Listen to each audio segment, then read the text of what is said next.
case briefs, and so much more. LSData's got what you're looking for.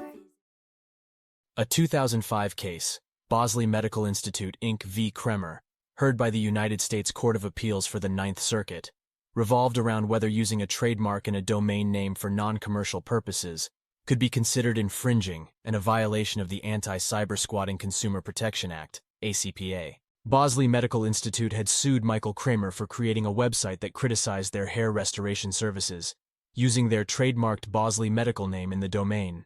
The court agreed with Kremer, ruling that non-commercial use of a trademark as a domain name for consumer commentary is not trademark infringement under the Lanham Act. However, it also partially affirmed and reversed the district court's decision, finding that commercial use ought not to have been required for the ACPA claim, and sending the case back for further review.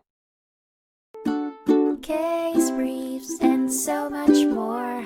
LSData's got what you're looking for. Visit lsd.law, elevate your mind, leave the stress of climb.